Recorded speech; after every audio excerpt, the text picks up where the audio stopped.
胸にしみる空の輝き It's no secret that stories set in 1940s Japan don't have happy endings. Of course, the world at large had a shortage of them during World War II, but in the case of Japan, they're uniformly punctuated by the same crippling blow. A nuclear full stop. The late, great Isao Takahata had been a prolific director for over 25 years before he made an international name for himself with his magnum opus Grave of the Fireflies. And it's a legacy that haunted him throughout the rest of his career. To some extent, I think Japan itself has a similar problem escaping the legacy of those attacks. A country still living in the shadow of the only nuclear weapons ever used against a people, the first and the last, for 70 long years. Like the bombs that signalled the curtain call for World War II, so too did Grave of the Fireflies land. A horrific, unbelievable and unrepeatable act. I never returned to the movie after seeing it for the first time. I couldn't. So when In This Corner of the World released 2 years ago, after a wildly successful Japanese crowdfunding campaign, I saw too much of Takahata's classic in its DNA and gave it an appropriately wide berth at theatres. I didn't need to see the nukes drop twice. The world already had in 1945.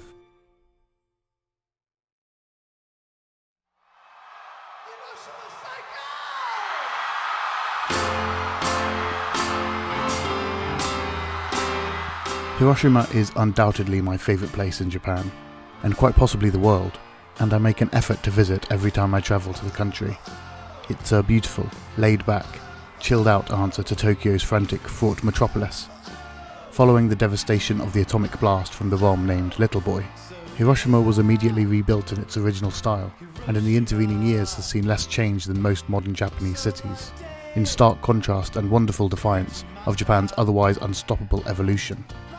It boasts delightfully wide streets, enjoys the southern warmth of the nearby island of Kyushu, and it serves the best damn okonomiyaki in the world.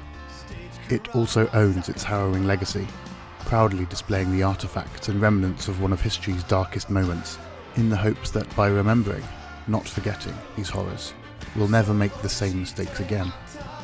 Upon revisiting the city this year, I felt a little ashamed I'd avoided In This Corner of the World for so long, much like we need the Peace Museum and its heartbreaking room of 1,000 paper cranes, the skeletal remains of the A-Dome and the Hibikujimoku, hollowed out, irradiated trees. We need films like this.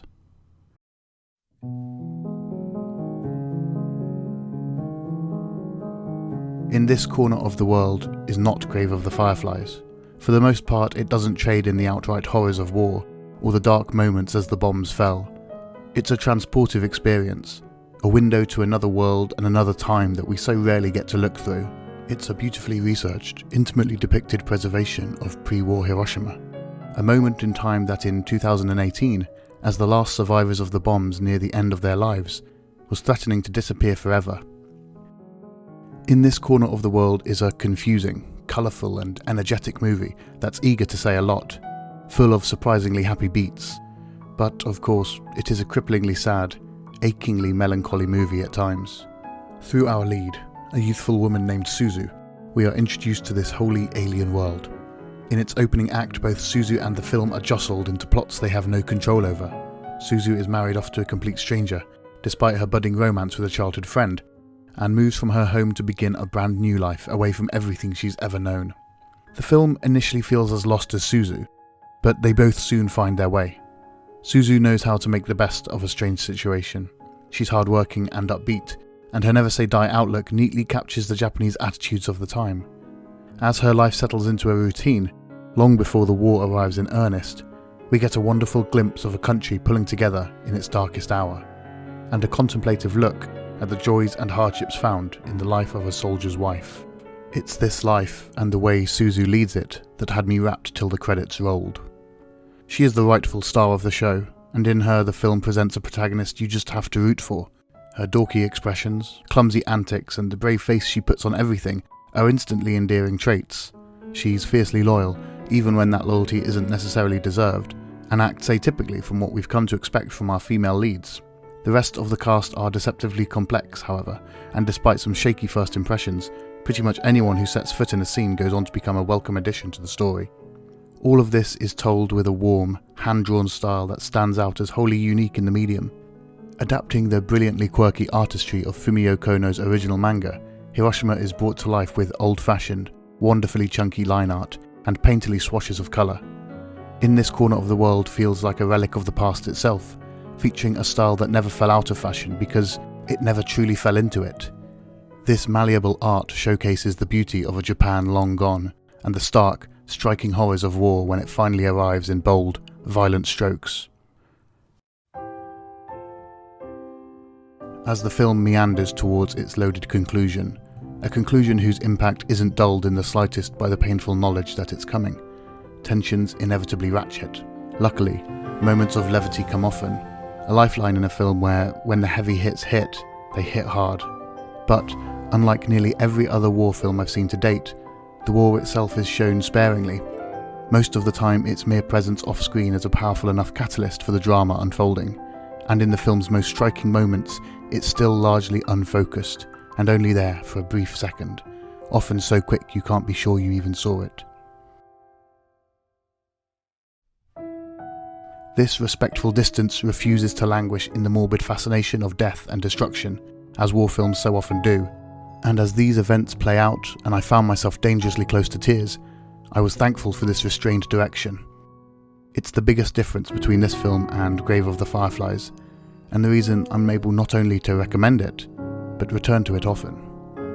The film's greatest accomplishment is this sense of light pervading the otherwise dark genre the title belongs to. In This Corner of the World doesn't want to be a war movie. It wants to be an exploration of wartime Japan, and a lovingly told coming-of-age story that uses the war as a backdrop rather than a centerpiece. It reminded me of the equally as excellent Miss Hokusai, in that it presented a world we will never know and allowed us to explore it. Suzu's life is a fascinating one, often tarnished by grief, but always balanced by love and happiness.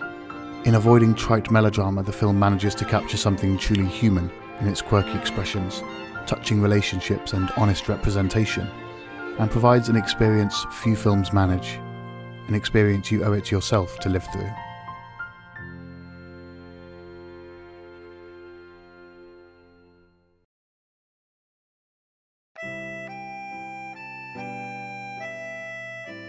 As always, thanks for watching.